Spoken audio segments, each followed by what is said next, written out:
ল'ৰা ছোৱালীকেইটা স্কুলত থৈ আহিয়ে প্ৰথম কাম মোৰ ছাগলী মেলাহি। এয়া ঘাঁহনিডৰাত ছাগলীকেইজনী মেলি দিলোঁ। আৰু এয়া নৈ পানীও বাঢ়িছে কালিৰ পৰা।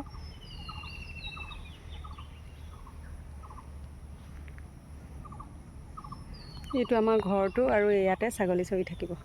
ঘৰৰ পৰা চাই থাকিবও পৰা যাব। বাকী এতিয়া অন্য কাম কৰোঁগৈ ভিতৰৰ।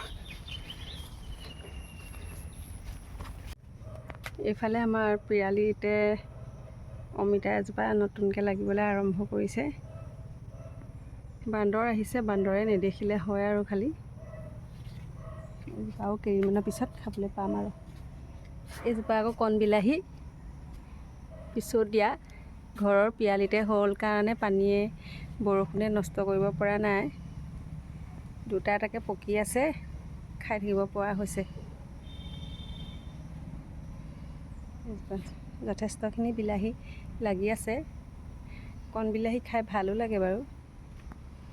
এয়া এজোপা অমিতা, কণ বিলাহী, আৰু এইফালে খুদ জলকীয়া বুলি কওঁ আমি, লাগি আছে।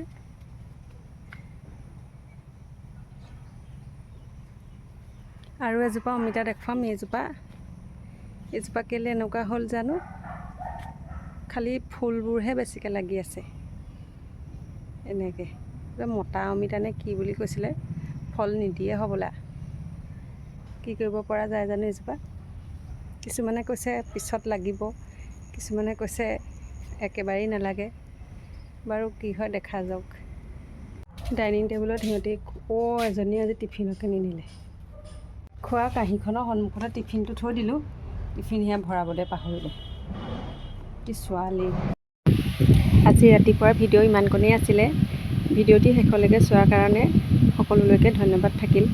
আৰু যেতিয়া ভিডিঅ'টো আপোনালোকে চালেই লাইক এটা কৰি যাব আৰু পেজটো ফ'ল' কৰিবলৈ নাপাহৰিব।